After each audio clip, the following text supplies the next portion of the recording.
Isinasalaysay ng pag-aaral na ito ang kasaysayan ng buhay ni Bartolome Pacion.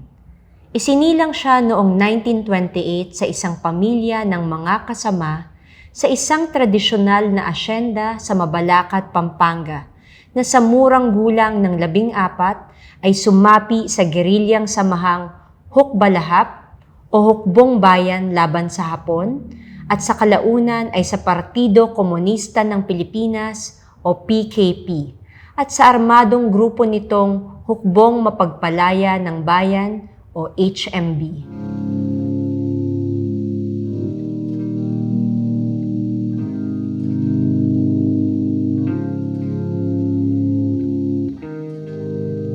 Kalahok si Pacion sa rebelyong Huk na pinangunahan ng PKP-HMB noong 1946 hanggang 1950s.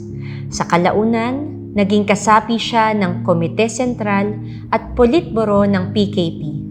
Aktibo siya sa pambansang kaisahan ng magbubukid matapos ang digmaan, at sa kalaunan ay naging kasapi ng Pambansang Konseho ng Malayang Samahang Magsasaka at ng Movement for the Advancement of Nationalism.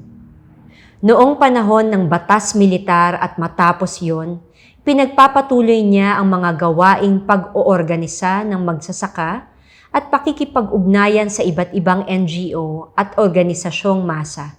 Sa kabila ng sakit sa puso, nagpatuloy siya bilang aktwal at aktibong tagapayo sa mga organisasyong pangmasa sa kanayunan ng Gitnang Luzon, partikular na ang isang independiyenteng umukupa ng mga nakatiwangwang na lupain sa Pampanga noong 2007. Sa paglalarawan ng buhay ni Pacion, ang pag-aaral na ito ay nagbibigay ng mukha sa mga kilusang revolusyonaryo para sa pagbabagong panlipunan at nagsaliksik sa mga buhay ng tinutukoy ni Eric Hobsbawm na mga di karaniwang tao na kolektibo kundi man bilang individual ay mga pangunahing aktor sa kasaysayan, at sa kanilang kaisipan at ginawa ay nagdulot ng pagbabago. Ilalarawan nito ang interaksyon at pagtatagpo ng kasaysayan ng buhay ng isang individual at ng higit na malawak na makasaysayang pangyayari sa lipunan at kung paano sila nakaapekto sa isa't isa. Isang ambag ang pag-aaral na ito sa lumalagong panitikan ng paksang ito na may dagdag na kahalagahan sa pagsama ng kasaysayan ng buhay ng isang lider magsasakang kaliwa na ang karanasan ay umaabot sa higit 70 taon ng patuloy na pakikibaka ng tapat sa isang prinsipyo at minimithing alternatibong panlipunan at pampulitikang sistema na hindi agad madaling maunawaan at kalugdan. Dagdag pa, halos lahat ng mga kasaysayan ng buhay na naisulat ay mula sa mga panggitnang uri at maging matataas na uri sa lipunan.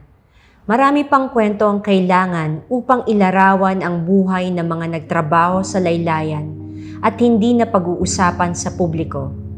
At doon lang lilitaw ang isang tunay at mapagtitiwalaang kasaysayan mula sa ibaba.